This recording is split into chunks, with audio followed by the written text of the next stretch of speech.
ഇന്ന് തന്നെ ഡൗൺലോഡ് ചെയ്യൂ. കാണൂ നിങ്ങളുടെ ഫേവറേറ്റ് ഷോസ്. അല്ല, അവക്ക് വട്ടായി പോയെന്ന് കേട്ടല്ലോടെ രാജു, നേരാണോ?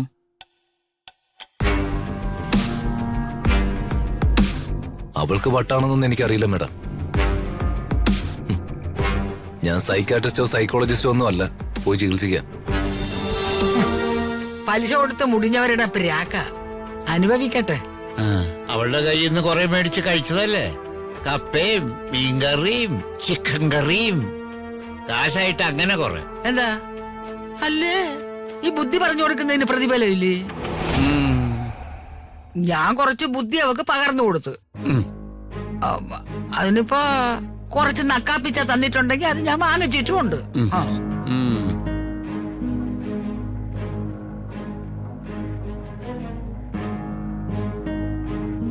എന്തായാലും അവിടെ ആ രമ്യ വല്ലാതെ വയലന്റാ. മെന്റൽ ഷോക്കാ അച്ഛാ. മെന്റൽ ഷോക്കോ? മെന്റൽ ഷോക്ക് എന്ന് പറഞ്ഞാൽ തലയിൽ നിന്ന് കിളി പറന്നു പോകുന്നല്ലേ അർത്ഥം? ആ അപ്പൊ ഞാൻ പറഞ്ഞതുപോലെ തന്നെയാണല്ലോ എന്റെ ദൈവമേ. യോ, ഇനി അവള് തലയിൽ ചെമ്പരത്തി പൂ വെച്ചോണ്ട് ഇങ്ങോട്ടെങ്ങാനും കയറി വരുന്ന എന്തോ. ആ കൊച്ചിനെ ഈ നിലയിലാക്കിയത് ഞാന്. എന്റെ മോൻ അവക്കുള്ളതാണെന്ന് ഞാൻ വാക്ക് കൊടുത്തല്ലേ.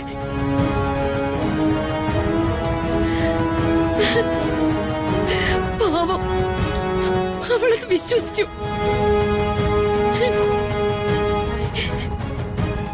ഇങ്ങനൊരു കൊടും ചതി ഉണ്ടാവുന്നു ഞാൻ കരുതിയോ?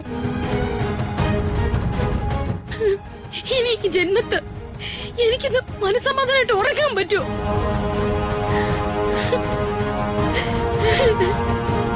അമ്മ കരയാതമ്മേ.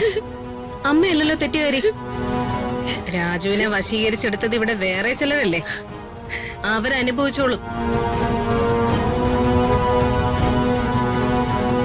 എന്നെ ആരും വശീകരിച്ചെടുത്തിട്ടില്ല.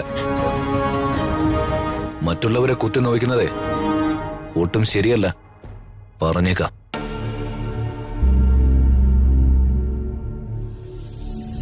മാഡം, എനിക്ക് ജോലിക്ക് പോയേ പറ്റൂ.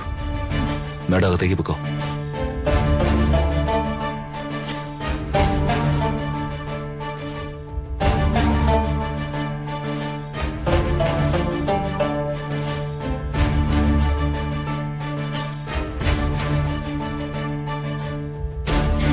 എന്ത് മഹാപാപോ ദൈവമേ ഞാൻ ചെയ്തത്.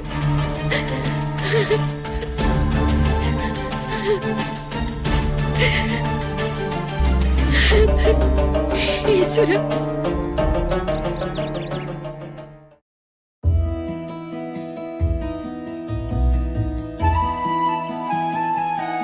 ശരിട്ടാ. ഋതുമോളെ നമുക്കൊന്ന് വിളിച്ചാലോ ഫോണില്? വിളിക്കുന്നതിന് എന്താ കുഴപ്പം? പിന്നെ കല്യാണം കഴിഞ്ഞാലുള്ളൂ യാമിനി. അവൾ അവിടെ കുടുംബമായിട്ടൊന്ന് സെറ്റ് ആവട്ടെ. എന്ത് സെറ്റാവാനാ? ഋതുമോള് ആ വീട്ടില് അവരോടൊപ്പം ഒരുമിച്ച് താമസിച്ചിരുന്നല്ലേ? അത് ഞാനങ്ങ് മറന്നുപോയി.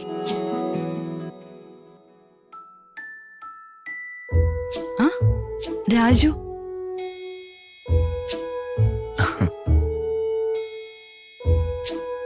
എന്താ രാജു ഒറ്റയ്ക്ക്? എന്താ മോളെ കൂടെ കൊണ്ടുവരാഞ്ഞേ? അതിന് ഞാൻ ജോലിക്ക് വന്നല്ലേ ശേഖരൻ സാറേ. ജോലിക്കോ? അതെ. കല്യാണം കഴിഞ്ഞ അടുത്ത ദിവസം തന്നെ ആരെങ്കിലും ജോലിക്ക് വരൂ രാജു? എന്താ രാജു ഇങ്ങനെ? ആരെങ്കിലും ചെയ്യുന്ന കാര്യമാണോ നീ ചെയ്യുന്നത്? അതെ, കുറച്ചു ദിവസം ഭാര്യയോടൊപ്പൊക്കെ ഇരിക്കേ. വല്ല ടൂറിനൊക്കെ പോ. അങ്ങനെയൊക്കെയല്ലേ വേണ്ടത്. നീ നാണിക്കൊന്നും വേണ്ട. അങ്ങനെയാ നവദമ്പതികൾ ചെയ്യേണ്ടത്. അല്ല, വർമ്മ സാർ ഓഫീസിലേക്ക് പോയോ? ഏട്ടൻ നേരത്തെ പോയി. രാജു വരുന്ന് ഒരു പ്രതീക്ഷയും ഏട്ടനില്ലല്ലോ. രാജുവിനെല്ലാം തലതിരിഞ്ഞാന്ന് ഏട്ടൻ അറിയില്ലല്ലോ. യാമിനി മേഡവും ശേഖരൻ സാറും കൂടി എന്നെ കളിയാക്കാണോ? ഞങ്ങൾ കളിയാക്കിയതല്ല, അറിയാത്ത കാര്യങ്ങൾ പറഞ്ഞു തരുന്നതല്ലേ. പണ്ടേ രാജു ഈ കുടുംബത്തിന് പ്രിയപ്പെട്ടവനായിരുന്നു. ഇപ്പോ അത് മാത്രല്ല ഞങ്ങളുടെ മരുമകനും കൂടിയാ. ഉം. മരുമകനാകുമ്പോ നീ കുറെ കൂടി ഞങ്ങളുടെ സ്വന്തമല്ലേ? എന്റെ അഭിപ്രായം പറഞ്ഞ രാജു ചേട്ടനോട് പറഞ്ഞ കുറച്ച് ദിവസം ലീവ് എടുക്കണം. അയ്യോ, കുറഞ്ഞ ഒരു 15 ദിവസമെങ്കിലും. എന്നിട്ട് നിങ്ങളൊരു ടൂറിന് പോ. മലേഷ്യയോ സിംഗപ്പൂരോ ജോർജിയയോ എവിടാണെന്ന് പറഞ്ഞാ മതി.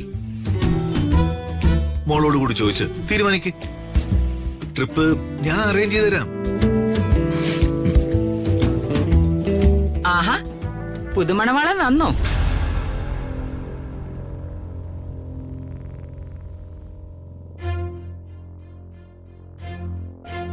അല്ല, മണവാട്ടിയെ കൊണ്ടുവന്നില്ലേ?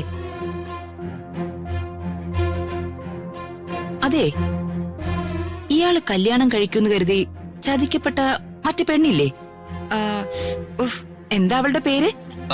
രമ്യ. ആ, അവളിവിടെ പലവട്ടം വന്നിട്ടുള്ളവളല്ലേ. ഉം. പിന്നെ ഈ കഴിഞ്ഞ ഓണാഘോഷത്തിനും വന്നു. ആ, അതെ അതെ,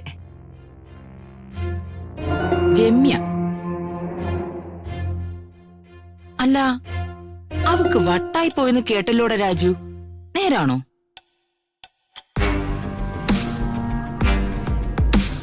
അവൾക്ക് വട്ടാണെന്നൊന്നും എനിക്കറിയില്ല മേഡം. ഞാൻ സൈക്കാട്രിസ്റ്റോ സൈക്കോളജിസ്റ്റോ ഒന്നും അല്ല പോയി ചികിത്സിക്കാൻ. പിന്നെ ഞാൻ രമ്യയെ പ്രേമിച്ചിട്ടുമില്ല, കല്യാണം കഴിക്കാന്ന് വാക്ക് കൊടുത്തിട്ടുമില്ല. എന്നെ അവളെ കൊണ്ട് കല്യാണം കഴിപ്പിക്കാൻ ശ്രമിച്ചത് വേറെ ചില ആളുകളല്ലേ. എനിക്കതിലെന്ത് ചെയ്യാൻ പറ്റും?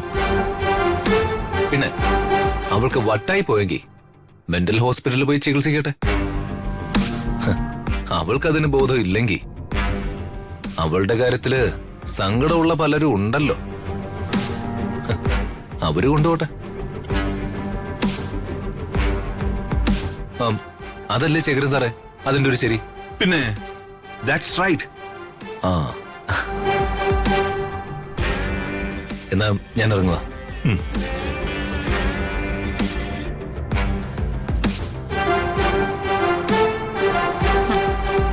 എല്ലാരും കൂടി എന്നെ കളിയാക്കാൻ നോക്കുവായിരുന്നല്ലേ? ചേച്ചിയും മോനും കളിയാക്കാൻ നോക്കിയത് രാജുവിനെയാ. ചേച്ചി ഒരു കാര്യം മനസ്സിലാക്കിയ കൊള്ളാം. രാജു ഇപ്പൊ പഴയ രാജു അല്ല, പ്രതാപവർമ്മയുടെ മരുമകനാ. അതായത് നമ്മുടെയും മരുമകൻ. യമുനി വാ.